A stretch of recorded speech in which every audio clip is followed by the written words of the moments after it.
I think actually the best place to start would be by you introducing people to your home where you are currently Hmm. sitting as we record this podcast, and then I'll introduce people to my home where I'm Okay. sitting as we record this podcast, and that will, yeah, provide our location in more ways than one. All right.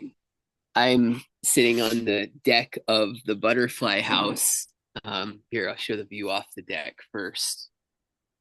And for In those who are just listening, we are looking at vines and a garden and lush green trees yes, and then a messy deck with ladders on top, and all of my mulberry harvesting tarps.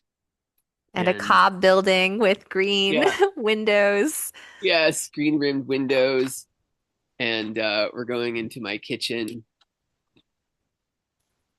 with all of my jars and bags and plants and more jars and more jars.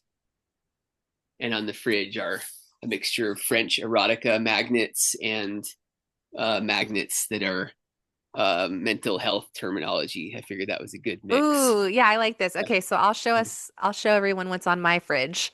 So I live in a standard builder grade government subsidized apartment. You can kind of see behind me. It's got carpet, we've got a TV, and then on my fridge, we've got children's artwork and a notice telling me that there is an apartment inspection coming up because they do that every 6 months and it's very violating. Um, and a grocery list. Uh, yeah, so this is one of the things, right? You live in an eco village, kind of in the idyllic idyllic community lifestyle, Yeah. or at least what most people think of as idyllic, or a lot of people think of as idyllic. And I live now in a much more conventional kind of housing situation after a departure from a more alternative way of life out in the country where people joked we lived in unintentional community because it was not an official village like the one you live in, but it was on the outskirts of a land trust community. And there were a lot of people trying to figure out how to do life together and who were trying to figure out how to develop a land-based, community-centric way of doing day-to-day life. So I left that situation and landed in this basic builder grade government subsidized apartment complex. Mm. Yeah. Yeah. It seems like we've talked a lot about this transition over the time that we've known each other and the way that your um, hopes and expectations of what community could really be or what's really available in the actual way that we're set up right now as humans, what those expectations and hopes are and how they've changed. Yeah, I've Okay. experienced heartbreak and disappointment in my Yeah. search for friend, family, and community-centric living. And it would be very easy for a person in my situation to idealize and romanticize a person in your situation. Yeah. But I know that it hasn't been easy or dreamy for you, and that you've struggled with the same kind of basic feelings that I've struggled with around belonging or the vision of community life falling short somehow. Yeah. Um, and just like human error, human struggles that come along with trying to organize your life in a family system that extends beyond nuclear family configuration. Yeah. Um, so yeah, do you want to start there maybe? Maybe tell us a little bit about where fantasy and reality sort of collided for you? I know you've been there for many, many years, and it seems to me like you're in a place where you really accept that, community life is never going to be perfect or something. Yeah. Um, and it's really easy though. It's really easy to romanticize, the concept of community life the same way people romanticize the concept of the one in dating, like, oh, I Mhm. just have to keep dating around and then someday I'll find the one. People do this with community dating around and community hopping too. And um yeah, I was telling you that I am in a place now where I really understand that this is not something we find, it is something we create. Mhm. And yeah, obviously you've been in that, you've been creating it for many years now. So yeah, what's that been like? Mm. Mm. Yeah, and after you were speaking about what was on your fridge, I wished I had paused to show everyone the other things in my fridge, other than my French erotica and mental health magnets, are also my picture of my partner who died, Courtney Brooke, and a woman who just passed away a couple of weeks ago, Caitlin, who was a ritualist here, and my sister and her two kids who live in Asheville, and um, yeah, it's a many layered life here, and there's a lot of loss and grief and beauty all rolled in together, and yeah, I'm at Earth Haven, and I guess I'll say my name is Zev for people who are listening and not looking. And I'm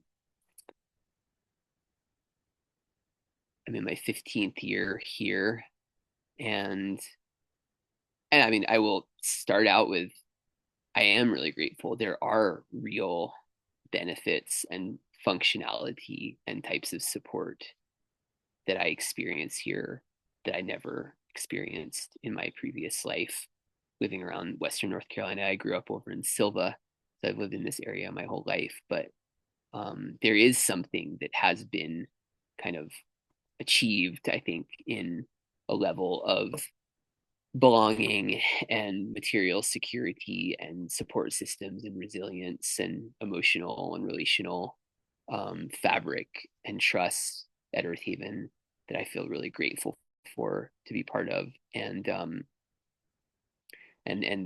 absolutely, as you said, it's been really humbling and sometimes heartbreaking um, to see how much damage has been done to us, to humans, and how far from um, the kind of trust and closeness that I long for in my heart we are capable of doing, how far we are from being capable of doing that much of the time. And I see it as like as trauma, and just like you said, in dating or in trying to find community wherever we go, there we are, I think, with our trauma in my own body and in the people around me, and it prevents us from um, moving as fast as we wish we could to create radical systems of financial codependency and Yeah, and just like sharing. in dating, how Right. sometimes the trauma response is that you go all in really quickly with someone before Mm, you even know them. People do that's that right. same thing when they Yeah, are trying to build that's community. like a big red flag for us at Earth Even when new people come, is if they're like, I'm all in, and we're like, you've been here 2 months, you don't even know, Yeah. you don't know anything about what really happens Right. It's here or like if what a guy is getting gone very down. romantic about me after one date, and I'm like, dude, Yeah, you don't know me. Don't do that to right, me. Please don't put me on a pedestal. It's wobbly. right, I'll fall yeah, off. I'll right, right, break. right. And that kind of projection is a totally understandable and human thing to do. And there are those great books written by Robert Johnson about the story of Tristan and Isolde back in France in the 11th century, and that being the foundation for our current myth of romantic love, and that's all about projecting our desire for some bigger wholeness and beauty, and essentially like contact with spirit onto another human being, and then getting disappointed when they don't Save live up to me. that. Yeah, Yeah, it's like yeah. you want your So, dating partner to save you, you want your community to save you, and ultimately we want the like divine godly love, mhm, like a parental godlike figure that we might not have received growing up. So there's like a lot of transference happening yeah, from like yeah, and that family of parental thing, origin, yeah, family totally of the parent, origin trauma onto community right, relationships. totally, right, and communities are not parents; they're peers, and the type of care that parents need to provide for kids is not a reasonable level to expect from other adults as an adult most of the time. It's a peer thing, and Absolutely. that's Yes. different things. Same as in romantic partnerships. And yeah, right. You are not my daddy. You are not my mommy. And Not your God, cannot yeah, save you. yeah, yeah. Um, Yeah. so yeah, but what it's made me like it's I moved from Asheville. The last I lived in Barnardsville and then Asheville and then moved out to Earth Haven in 2012. And uh it was like it's caused me a lot to think a lot about how trust develops and what that is really, what trust really is. We're working with this in Cooperate WNC, which is like the regional mutual aid network that I and others are working to kind of grow, and think, how do people come to trust each other and therefore be willing to risk more, and because risk seems like this essential ingredient to community making. It's like if we're always all playing it safe, then nothing ever happens different. We just stay in our little individualist bubbles, and people preserve privilege for themselves who have privilege. And the people who don't have privilege don't ever gain access to the power to change the structure, and things just stay the same, you know. But when people risk, then new things can happen, and I've come to believe that's actually how this continuing the analogy with the romantic relationships, the Gottmans, you know, the Gottmans Yeah. who have, yeah, yeah, and they have that they call it rupture and repair. That's how Right. they think about trust being established. I've added risk to that and call it the risk rupture repair cycle. That it's like for to create trust, it's not that we have to avoid getting hurt or avoid bad things happening or avoid being disappointed. It's that we have to get ourselves into situations with people who are willing to risk something, not too little, but also not too much. Because if we risk too much, then we also can like push it over the line and fragment relationships and they never get a chance to heal. But like risk and then ruptures happen because we risked, whether that's like Mhm. having babies together or moving on to a land project or doing bulk purchasing together or doing classes together, or you and I taking this time to do this podcast together. Like all those things are different levels of risk, Mhm. and then ruptures can happen within them. And then the essential thing that creates the trust is like how much all the people involved show up for repair or not. If Yeah. they don't show up for repair, it degrades trust. And if they do show up for repair successfully, then that's the moment that the trust gets created. And that cycle over time is like how communities go deeper. And the last thing I'll say for the second, and I'm very curious to hear your thoughts, is like at Earth Haven, I moved from this kind of individualist circumstance in Asheville, just renting in a friend's house, to here. But the village is such a bigger unit of social organization than like a household. Mhm. And there's all this space between a household and a village. And that's the zone, I think, that we don't have skill or a felt sense of from our culture. We're born straight into this cold individualist capitalist mentality and somatic experience. And we literally don't know what it feels like to be in a cooperative trust-based partnership culture where people are basically nurturing each other and healing each other and supporting each other, and violence is a rare outlier. We live in a violent coercive culture where nurturance is an outlier, and so like we don't know what that feels like. And to begin regrowing that trust, it has to start smaller scale, I think, than a village to be kind of rooted. And so Earthhaven got this thing going at this huge scale. I'm so grateful for it. I'm so glad it's here. I'm so glad I'm part of it. And it didn't have the root system of smaller scale somatic trust creation and then growing slowly through smaller social units to really make it all trust based. So we're like working on catching up on that right now, and I feel lonely a lot here because I don't have those other smaller scale connections around me. Right. Yeah, Mm-hmm. that was what I noticed too, even though my community structure was very different. As I said, it was an unintentional community. So it was really like pockets of young folks doing land family and kind of like Mm-hmm. failing at it a lot of the time if the metric of success is longevity or Mm-hmm. Mm-hmm. um, like peace or productivity or whatever else. Um, and Mm-hmm. then there were issues there too, just around who had access to land ownership and who did not, and the Yeah. kind of like intersecting social currencies, social hierarchies, social capital things that were going Mm-hmm. on in those Mm-hmm. relationships that people were not tracking. In my Mm-hmm. experience, I did not witness people maybe like a tiny bit here and there, but like for the most part, that was not a shared knowledge base. Um, Mm-hmm.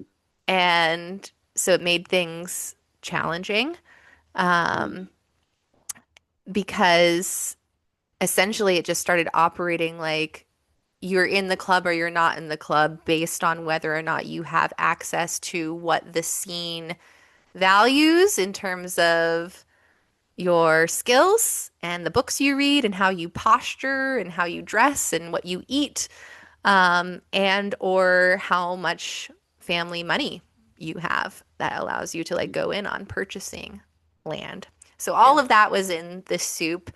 But then, beyond that little slice of what was happening in the unintentional community, I also noticed that gap between like those inner circles of community life, the Mm-hmm. home, the family, your closest, most intimate friends, and how that connects to the larger village system and how we really need for those nucleuses of like really close, intimate, more familial type relationships to be glowing with warmth and care and yeah, trust and resilience and honesty and for the larger community to thrive. Yeah. And so So I are you saying that like though that wasn't happening? um it's not that it wasn't happening. I just don't know if um I mean, part of the issue is that a lot of the people who had landed there, a lot of the young folks who had landed there, like met each other for the first time when our paths crossed, Uh-huh. in this community, and we like didn't know each other very well. So there were a few years of like developing friendships and people dating and breaking up and having babies and all of that normal human life stuff was happening, but um the sort of like I don't know. I guess I just always saw it as like this gap between like overvaluing hard skills and undervaluing soft skills, Oh. Uh-huh. or like overemphasizing the vision of community life and then neglecting what was happening in private facing life, or Uh, not being able to understand mm, what to do when things got messy in those private spheres and then it inevitably affected larger community life, like being very yeah. ill-equipped, Yeah. completely ill-equipped to know, like there was an incident of domestic violence, for example, Mhm. and I'm really amazed at how well people handle it to some extent, in terms of just like emergency intervention around safety issues and like protecting the person who was hurt and things like that. But also, it was a total shit show because people didn't have the relationship skills. They did not have shared knowledge bases around how trauma works. And if they did, it became a very almost competitive thing around who was the most evolved and or who was the least evolved, or like punishing people for having trauma responses if they looked a certain way but then excusing it if it looked a different way and not tracking that it was all still a trauma response, like how like the fight response, people will often judge that as the bad and wrong trauma Perpetrator. response, Right. whereas a Right. fawn response they might not even notice that at all, Right. or cast that person into the role of savior because of the drama triangle. Hmm. Um, and anyway, so I was this person sitting in this community with people who were really interested in establishing a connection to the land, working the land, growing their own food, so on and so forth. And my area of interest was centered around household management, family life, domesticity, um, marrying dirt worship with the domestic realm. And I always felt like it was a positive thing to have ecological diversity when it came to our interests and areas of knowledge and skill building and like what we were tracking. And unfortunately did not have the experience of like that being valued by the people around me Hmm. and was really disappointed by who they decided to give power to in the community, who was like sort of the de facto leader, who got social protection, who didn't, why, and obviously there are some really deep-seated cultural issues around leadership and power, hence, how someone like Trump gets elected as president of the United States, right? Like people are at a cultural level, our relationship to leadership and power and who gets power and who doesn't, who gets protection and who doesn't is pretty fucked. And so I saw a lot of that replicating itself on the microcosmic levels. Hmm. And yeah, that was devastating for me. Like that, you know, creepy men, for example, received lots of social protection and then the women impacted just leave. That was how the community handled those things. They didn't handle those things or Hmm. mishandled those things. Hmm. And again, I don't like expect everyone to know what to do or be perfect, and I certainly was not. I was going through my own shit, but um, I think it's important to like share with people who are kind of on the outside looking in, romanticizing village life as the magical solution for all the problems of the nuclear family.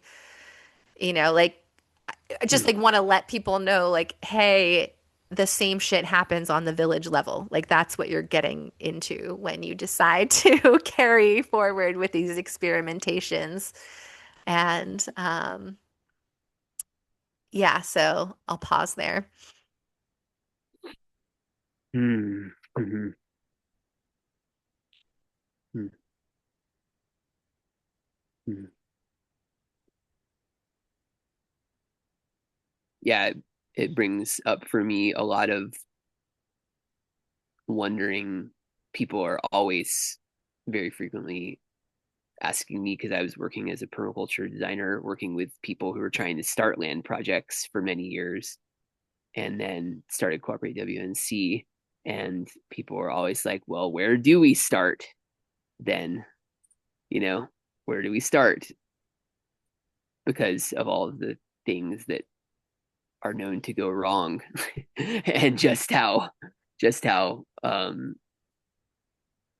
frustrating and demoralizing it can be, and that every path can seem like a dead end where we're stymied by trauma and lack of skill and lack of cultural topsoil to be able to grow the kinds of life and healing that we long for so much. And I'm not going to attempt to answer that right now. There aren't any pat answers to that. Yeah, I mean, it's um just gonna be the answer is like what we're already doing. Like you just do it and you make a lot of mistakes. And I mean, my sense has been like there enough of us have tried this even across generations now, where like we have plenty of data about what the vulnerabilities are in community life and how we can improve upon models that people have tried. So I'm kind of like, who's doing that work? Like, who's collecting the data so we know like what doesn't work and can come up with some creative solutions and well, I mean, it is and isn't like the data.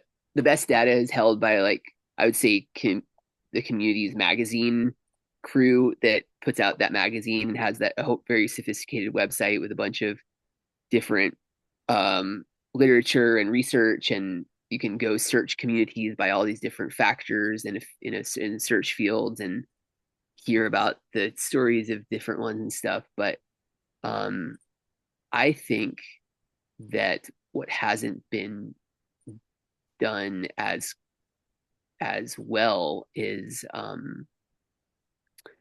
really getting into the somatics of like when you were starting to talk about the difference between what happens externally facing in the community village versus what's happening at home. It reminded me of Bell Hooks and how she's always talking about in like the social justice movement and like black feminist spaces she was in, that there were men who were involved in those spaces who would be have these like really, eloquent outward facing support of feminism and support of culture change and stuff, but then it all broke down when they came back to the house and to the partnership and to like married life or partnered life and parenting and sex um and that feels like it's actually at the quick of it to me, is like,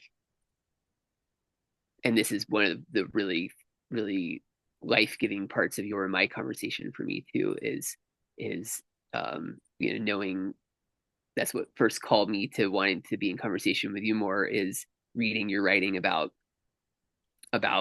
the spiritual and somatic and mythological constitution of what's actually going on in the house with through the lens of home cleaning and organizing. But it's obviously this much deeper thing, and it brings up so much for us, and it reveals so much about what is broken and how we got to be the way that we are, I think. And I see it in my own life with my house, the house that I just showed you all a glimpse of, is um I'm like working on this like regional scale cooperative project, and I'm living in this eco village and stuff, but I'm like living alone in this giant house right now. And my partner, I had a partner who was living here a couple of years ago, and she's not here anymore. We are good friends, but um, and it's not obvious what the next steps are for me, like closing that gap. And it comes down to I have to be honest with myself and say, oh, there's like this deep level of healing that needs to happen at a really close in level that has to do with the physicality of my home and the way it embodies memories and stories of things that have happened in the past, and things and relationships that were lost, and people who have died or gone away, and what that brings up, and how vulnerable it is to welcome other people into my life and home and be seen in my disorganization or messiness, and all of that. And like, if we can't put all that on the table with vulnerability, with if it's a partner or other people that we're living with or sharing daily life with, and then say like, this is actually a big part of what I'm made of, and I can't even go out with some big vision into the world for community unless I can create integrity and wholeness, not perfection, but like integrity and wholeness back here, then there's going to be always this incoherence, I think. Yeah, and the home is so often neglected in these Yeah, in the scope of these bigger community visions or daydreams or fantasies or and I've done a lot of private session work with farmers and I definitely noticed, yeah, the garden is thriving, the home is consistently placed on the back burner until it mm, just gets mm, so consumed by clutter and mess, it doesn't even mm, feel like you can feel the heart of the home anymore. mm, mm. And in part because, of course, we can't do everything. It's too much work. This is why Yeah, we need the village. yeah, Um, but in part because the home is like a hub of trauma. It's like a cesspool of family of origin trauma. So it goes really deep, but it's also very yeah, expansive because it extends yeah, outward to how we feel on an existential level about life on planet Earth herself. Earth is ultimate home. yeah, Um, so it's very easy to like be a kind of big shot in the world of alternative communities or activism or visioning a new world, but then yeah, really lack the foundational skills necessary, like the foundational, relational, familial, home-based skill yeah, and like home-centric way of being necessary for those larger visions to like actually you know, gel. Yeah. Um, and yeah, and it feels like as a person who like saw that need, who was well equipped to address that need, Mhm. I am just like consistently not invited to the party. Like Mhm. it's such a big blind spot. It's such a Mhm. big area of neglect in these larger alternative community visions that like it really does not occur to people that my skill set might be a tremendously valuable thing to have in these communities Mhm. because it for me it does not take the form of like growing my own food and making everything from scratch and sewing all of my clothes by hand. You know, like earth skills, people really value those types of domestic skills. They do not value the more like philosophical or even like conventional skills around organizing a pantry, setting up a cleaning schedule, understanding the deeper relational underpinnings of why we're arguing about division of labor in the domestic realm, Yeah. how to feed the hearth fire, you know, in a spiritual sense. Like maybe there's a sense of that, but like plugging that into like again that private facing life might be a Yeah. struggle or like not even recognized as something we should be doing at all. Um, and oftentimes what ends up happening, it's like that guy who I feel like I've dated that guy who will like show up to the community meetings and talk about feminism and then go home and treat his girlfriend like shit. It's like the whole community is kind of like that. Like there's this Yeah. shadow aspect where the whole community is kind of operating like that, where public facing self is all about reverence for the earth, the ultimate home, but then private facing self won't even wash the dishes. Yeah. Yeah. Yeah. And that's how patriarchy has damaged us all, I think. And it's like I didn't get messages. I didn't get any explicit mentoring growing up, and I think that my parents probably didn't either. In but especially like down the male side of my family, like any explicit messages about like this is how to organize a home and this is how to collaborate with a partner or a spouse or a family in organizing a home and dividing labor and doing it in such a way that it takes different people's capacities at different times into account and uh you know provides for people to have menstrual cycles or to have this thing or that thing or this thing or that thing going on. And there was like I received zero guidance of how to do any of that, not to mention the physical organizing of space and like and yeah cleaning schedule. I'm like what's that? And Do you do that for the garden though? Like, do you have like seasonal rhythms and well, yeah, yeah. I seasons? mean, to a Yeah. certain level. I mean, my garden is a mess right now too. It's covered in morning glories. But that's because this is a house and landscape that needs like five adults living in it, and it's just me. But why can't I get them here? Because it's too messy. Anyway, no, that's not the only thing. Yeah, what the heck? You live in the village. Yeah, I know. What the No heck? problem. It's because, but my standards have changed, and now I like want people who also want to like speak at this level that we're speaking at and have emotional fluency and are explicitly wanting to create trusting relationships and vulnerable relationships and want to garden and cook food and somehow make a living. Yeah, it's kind of unreasonable. So I can see why I'm alone. No, I mean, that's why I wanted to have this conversation. I I had a light bulb moment chatting with a friend a few weeks ago, around the fact, and I had already had this light bulb, but kind of forgot about it. And the fact that like men don't feel comfortable, competent, or invited into the domestic realm.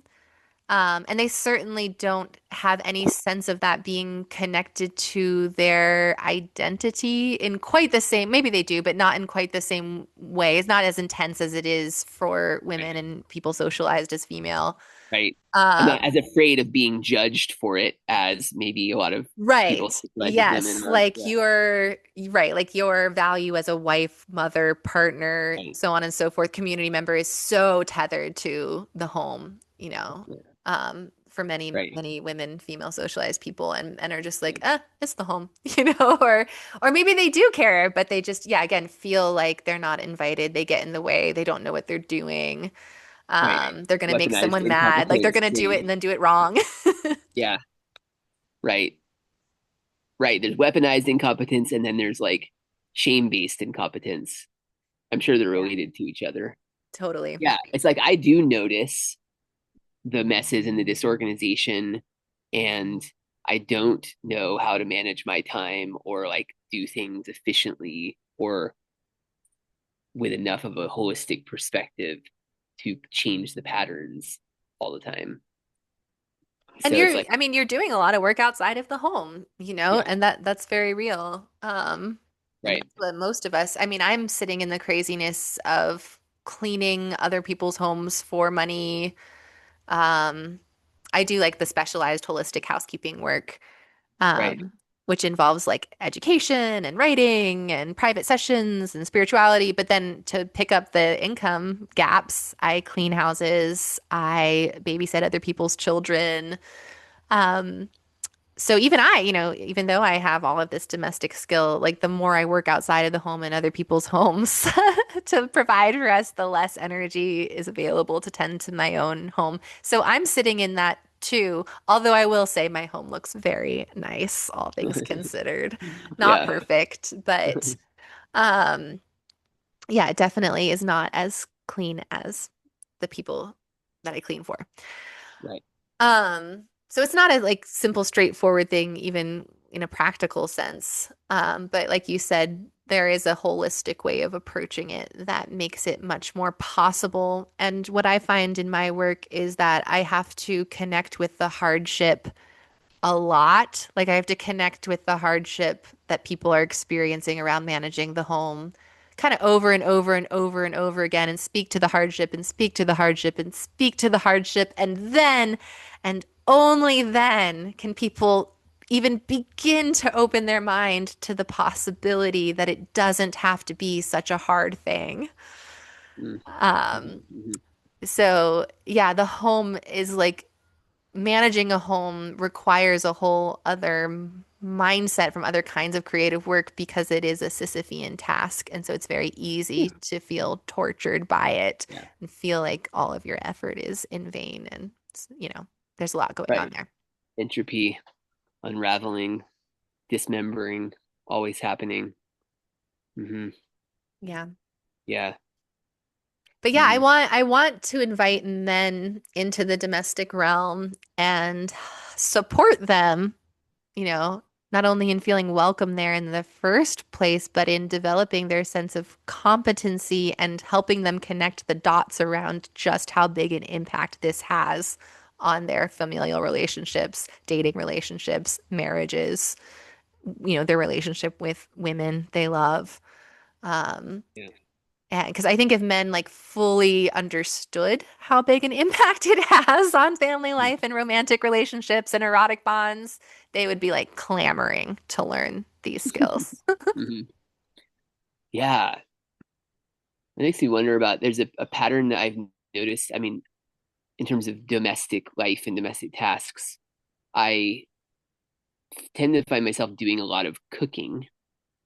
Like I do a lot of cooking. Usually I'm the person in the group or in the partnership who's doing more cooking, I think. And but then and then also like daily cleaning, like just like the area right in the kitchen, the dishes. But when it comes to like deeper organizing in the house, that's my blind spot and my incompetence and what has driven people I've been living with crazy, I think. And is that a pattern at all that you see? Yeah, that's why I never stop talking about how decluttering is grief work and death practice. It's Mm-hmm. many other things, but that's what it comes down to.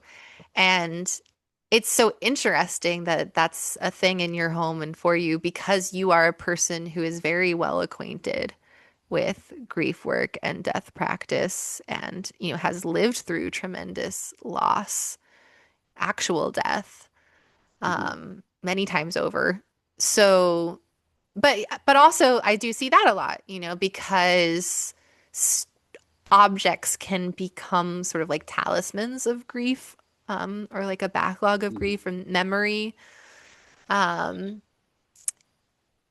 so we're literally like letting objects place hold feelings for like when we'll get around to feeling them later. Phew. Yeah, yeah. How does that work with ancestral grief? It comes up in a lot of different ways. Mhm. Um, it comes up in the sense that like some of our ancestors, recent ancestors, lived through the Great Depression. Mhm. So, a couple generations ago, people were washing their tin foil, their aluminum foil, and instilling upon their children the importance of always having backstock of what you might need, and lived through very real scarcity that caused them to develop a relationship with the material goods in their life, like a very clinging kind of like relationship to material Mhm. goods. And then um, also comes up, back to that family of origin piece, around like how our caregivers approached housekeeping when we were kids and the tone they set around it and how that becomes entangled with attachment material. So our attachment material is playing out in relationship to the home itself and then also to our relationship with material things. Mm-hmm. Yeah, I feel that. I guess maybe I have an avoidant attaching relationship with my material things. That's refreshing because usually I'm an anxious attacher. It's probably disorganized. Oh, thanks. Oh my God, you've used that joke before, I'm sure. Totally, I've got a disorganized attachment style with my belong. Same, Oh my same. God, that is too good. That's too good. I think a lot about attachment with um with community too. I remember it might have been Courtney Brooke who first said to me the phrase like I want to have secure attachment with the village, and I was like, oh, because I had only thought about attachment bonds in the shape of like primary parenting and family and romantic relationships before that, and then I was like, right, that is another way of describing trust, secure attachment.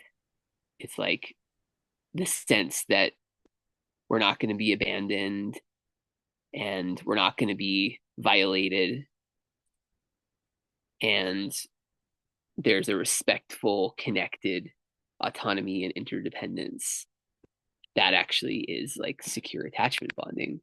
Yeah, I And also use the term right relationship mm, interchangeably with secure attachment. I think they're referring to mm, the same thing. that's interesting. Hmm. Where did you get that term from? I mean, I think it's like from like the infiltration of Eastern influenced philosophy and or indigenous wisdom in the West. Yeah. Um, Yeah, the and Big Witch Indian Initiative in over in Cherokee uses they have right relationship training that's about training white people how to um be in proximity to Cherokee people without doing as much harm. yeah, it's about like understanding not only your social location in a sociological or anthropological sense, but locating yourself in the system of relationships within which you reside, human relationships, non-human relationships, Yeah. um, and then acting in accordance to the greatest well-being of all involved, and Mhm. like to the best of your ability, to the best that you can see how to Yeah. do that and kind of like find your place in all of that. And obviously we live in this like hyper individualistic world view, like dominating worldview. And so it's not like the default settings are not this more sort of like relational way of being, for those of us in Yeah. America, usually. Um, yeah, but I mean, so we had said that we want to like not get too intellectual about this and, and like, bring it back home again. Yeah. Mhm. Um, Yeah, I think what I'm starting to sense into as I consider like what's going on for men Mm, in relationship to the home, domestic labor, to like participating in feeding the hearth fire, which is like the soul of the family, yeah. and the home is like the temple to the hearth fire. Hmm. When I sense into like what might be going on for men there, or more specifically, like what's going on in this like conflict we often see between men and women around domestic roles and responsibilities. Mm, There's a lot going on there, of course, but one part of it might be that there's some kind of disconnect happening for men around like the necessity of getting ahead of unmet needs and like the validity and importance of that in a caretaking role in the family. So that's why, domestic labor is a form of invisible labor. It's because the people who are extending that labor in the family or the community, they're so good at getting ahead of the unmet needs. You don't even see the needs going unmet, so you don't recognize, you know what oh, I'm saying? that's You what don't like you meant by it. recognize what Oh, wow. they're doing. So, and my friend Katie Johnstone, well, she's an internet internet community member, um, who I met years ago in a spirituality Facebook group, and she is now a very famous indie political journalist. Mm, She described it perfectly one day years ago. She said, it's like how you open your sock drawer and there are always clean, folded socks there. So you like never have that experience of opening the sock drawer and not having the socks you need. Right. So of course you don't fully comprehend the value if you're not the one doing who's cleaning and right, folding the socks and right. putting them away before they run out. Of course you don't fully comprehend or see the value of that labor because it is the labor that like it is literally the unseen. It is like Yeah, what the annoyances that aren't present, yeah, the needs that are not unmet. It's like all these double negatives. right, right. Yeah, right. And that's very gendered. That tends to be mostly things that women, female bodied people have done historically. Is that what you're pointing out? Yeah, it's like there's all this socialization and Yeah, also like just practical things that happen, like who's at home nursing the baby, so on and so forth. right. Things happen, and like this just tends to fall on women and girls, and Yeah. Hmm. um, Yeah. and so there's been this movement around like trying to understand the role of women in like larger career oriented spaces and like large, like kind of like carving out space, claiming space for women to pursue roles outside of the home. Although women have always done that, and it's actually a myth Hmm. that that's new. Like women have always worked outside of the home. Um, but there has not been a similar movement of like men carving out space for themselves, in domestic life.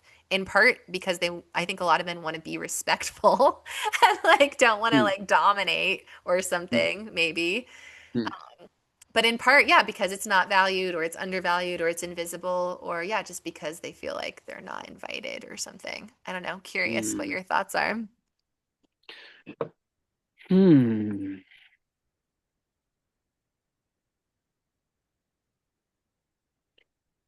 There's a lot happening in me around this. It helps me recognize how tender and um high stakes this kind of con conversation and matter still is, and has been such a big painful part of my life experience, and confusing. Like, it's been confusion is a word that I have often used to describe my experience of this arena, which lets me know when I'm like perpetually confused about something. It's like there's parts of me that can't see in there because it's too painful, or something like that is going on.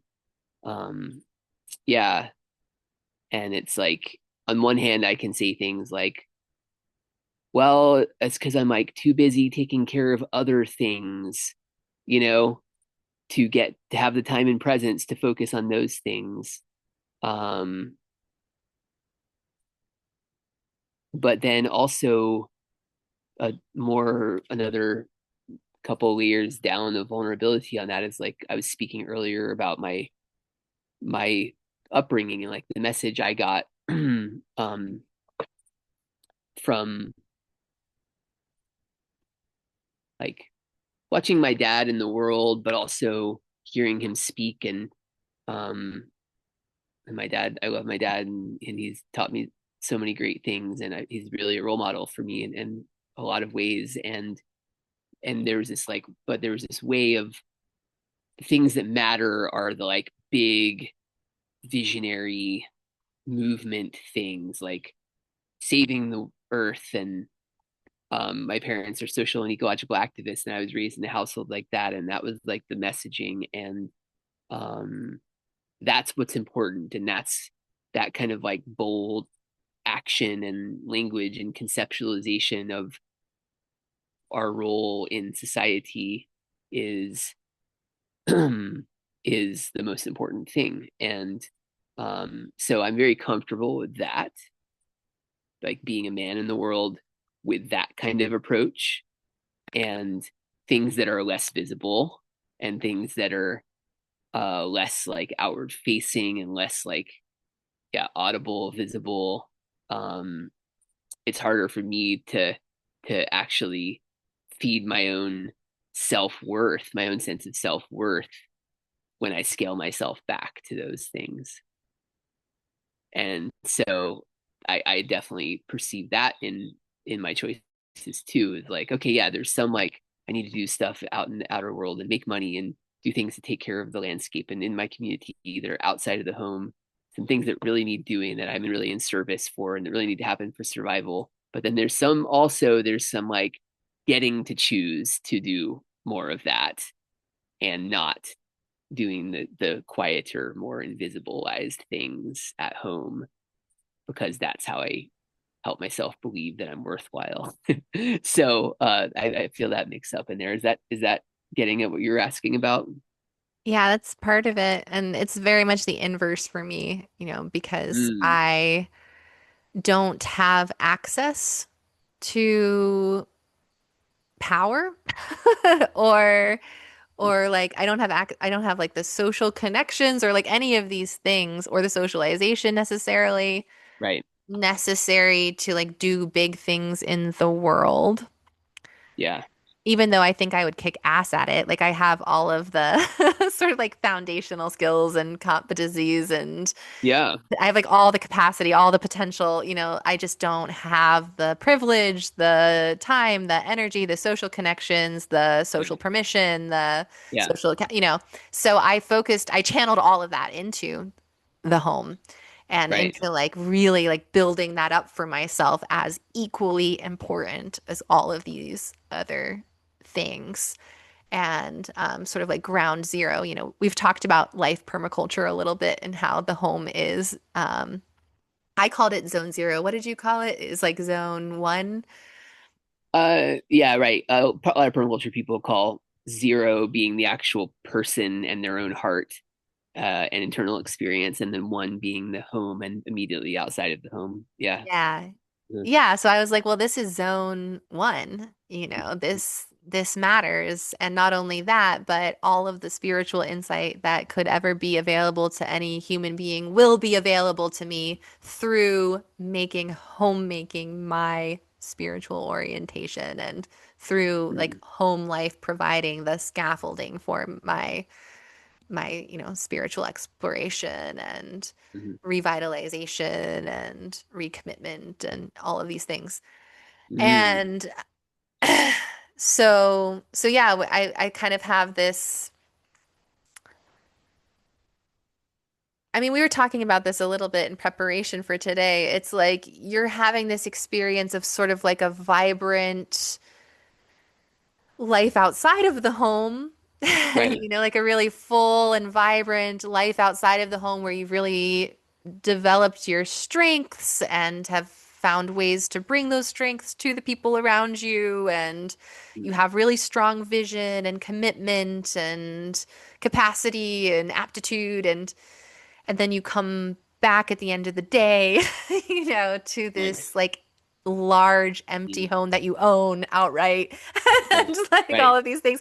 Meanwhile, like I have like so much richness and wealth in the realm of the Mm. hearth and Mm. cannot access home ownership, don't own this place. It's always at threat of Mm. being taken from me. So I have this Yeah. like home that's brimming with life and warmth, and I'm constantly inviting people in and trying to host more, and children crawling into my bed, and you Mm. know all of these things, and I always know that at any moment it could be taken from me because I don't have enough money to pay my rent.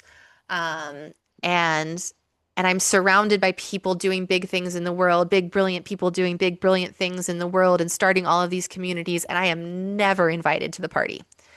Mm. And so, yeah, I think you and I, through our conversations and getting to know each other a bit, we're looking at that like this is like there's some way that like what you're doing and what I'm doing are Mm. complementary, or like we can work more conscientiously to fill these gaps. We can resource Yeah. share. How do we do that? Because it's also not completely necessary for like everybody to excel at all the things, of course. Mm. And that's the like equity mindset as opposed to the equality mindset.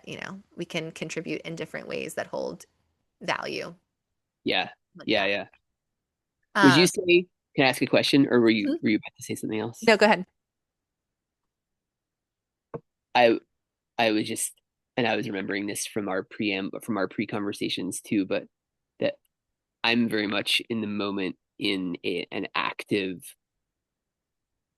change seeking process with my house, and I'm really ready to invite more people in and ready to change the dynamic of it. And I would describe it as like a yeah, spiritual and emotional healing process that's going to lead to functionality that I like need support around and am trying to work through and kind of metabolize the various components of while I'm doing that. And I see our conversation as potentially supportive in that, along with some other ways I'm seeking support. Um, I'm curious, are you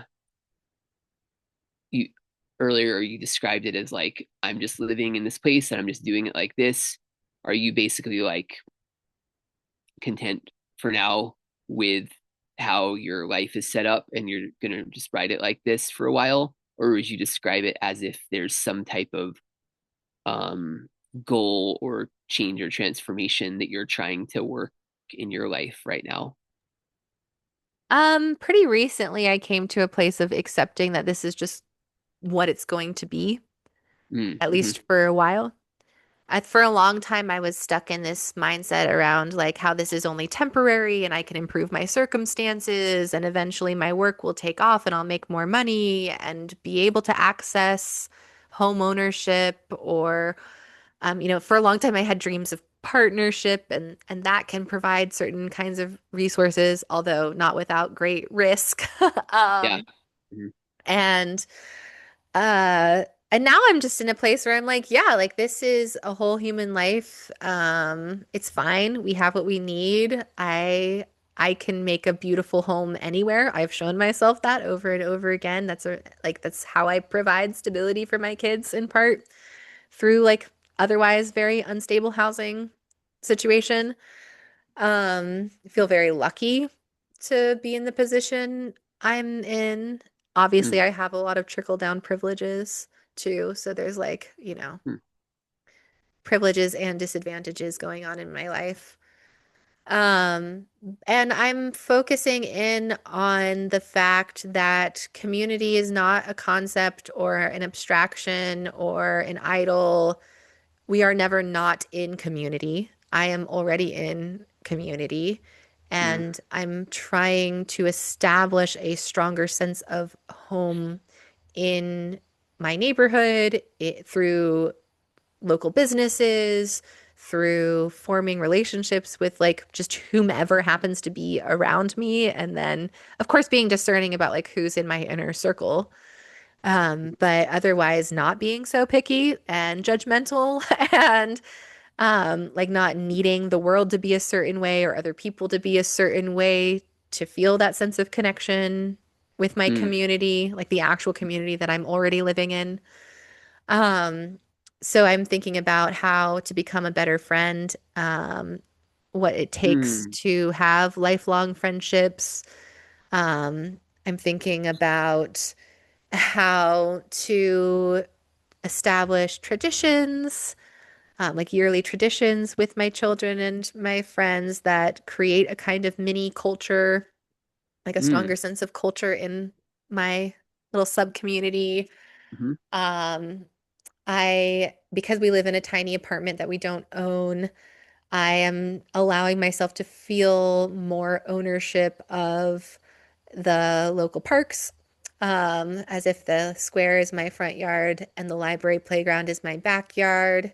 There's this great coffee shop down the road that I treat as like the neighborhood living room, and people actually talk to each other there. It's really magical. Is Third that the one you space. took? Is that the one you took me to? No, different one. Oh, okay. Um, and although that place is great too. I love the local businesses here. Uh-huh. Um, yeah, so I'm kind of in this like there's nothing wrong with me or my life or my community. Like I'm not missing anything, Yeah. Like it doesn't have to look like an eco village for me. Yeah. And I'm at the point too, and again, just like dating, it's like, how many years of my life am I going to spend like hoping that guy notices me and desires me in this Mm, way when he just mhm, doesn't, Like, mhm, or mhm, am I going to like look around to see like who is like actively wanting to connect with me and do day-to-day life with me and just like let them in. Um, and what I'm finding is that in the more like mainstream culture, I am valued, I am seen, I am appreciated, I am respected in a way that I never experienced in the counterculture. Um, there are more opportunities for me, depending. It's never going to be straightforward for me because, like, I don't, I'm a bit of a like disruptive force in whatever community I'm in. But um, yeah, it's kind of like the phrase "don't fix it if it ain't broke" comes to mind. mhm. Yeah. That's where I'm at. Well, well, thanks. Okay. Well, I've got a follow-up question then, because I'm thinking about we had talked about possibly charting a little bit of a course of a few conversations like this, and I'm thinking about it's clear to me some of the ways that I want to learn and grow through our conversations, and I'm curious if you have any thoughts about how you would describe how what you want to learn about, what you want that you don't already know through our conversations.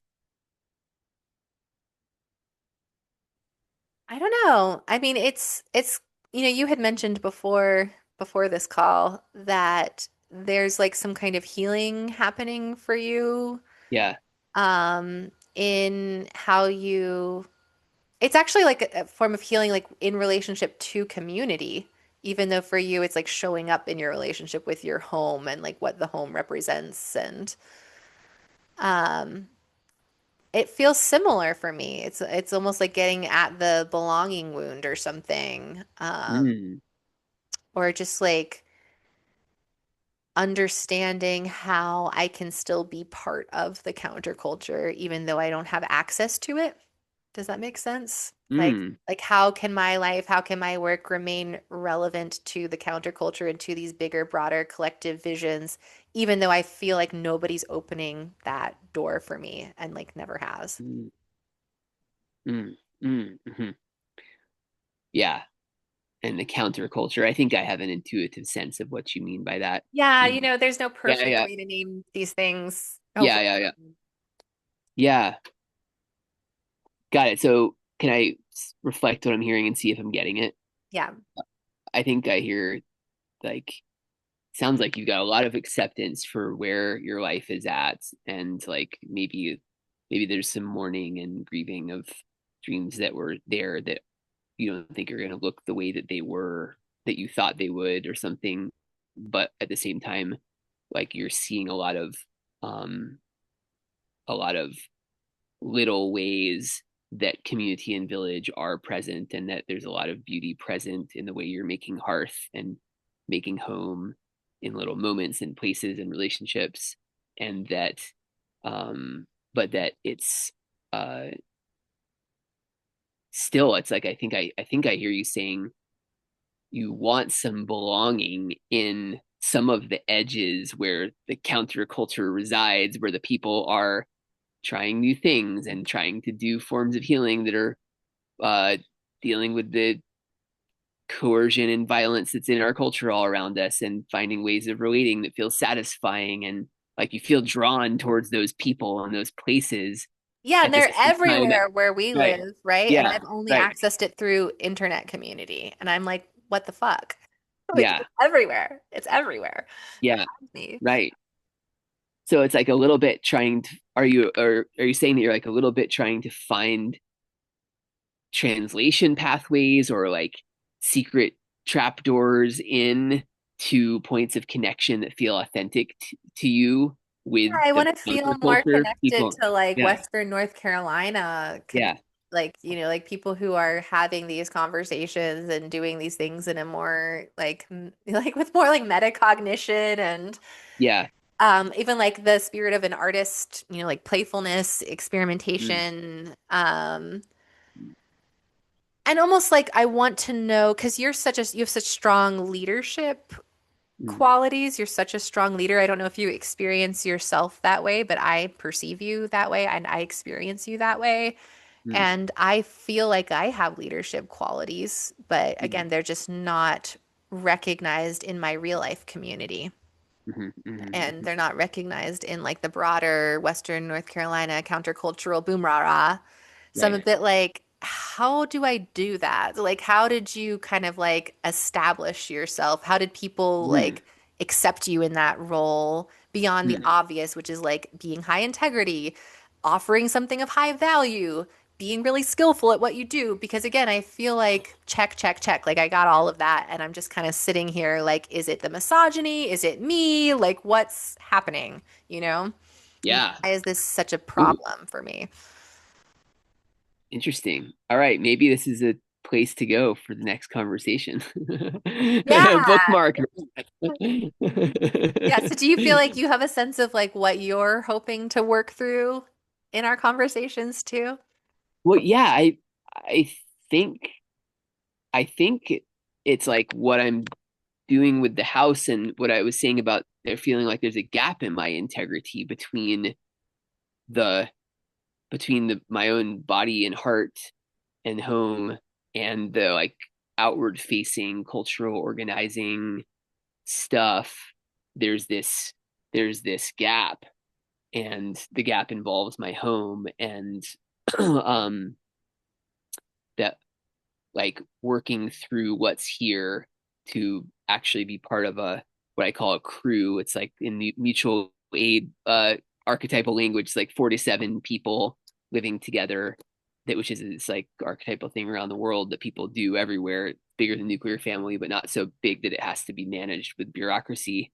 Um, that getting that together and doing the work that's going to take inside myself to have that be authentic and healthy is going to make me a more serviceable leader and organizer, and have me feel more in integrity, and also just have me enjoy my life more, because it's this constant tension between those two things.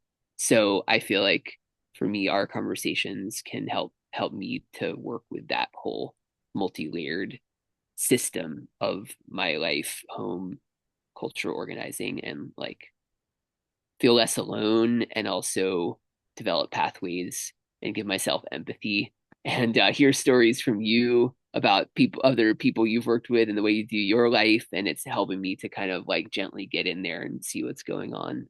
And I can imagine over the course of our conversations actually doing the work, like I'm actually doing physical work in the house the last weeks and continuing, and getting to report on that in real time.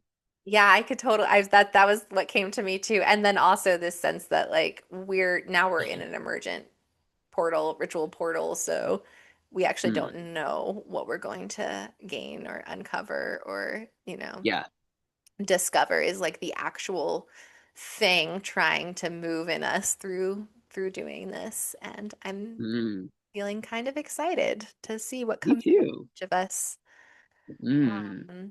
All right, so I guess we'll put a pin in it. Does this feel complete?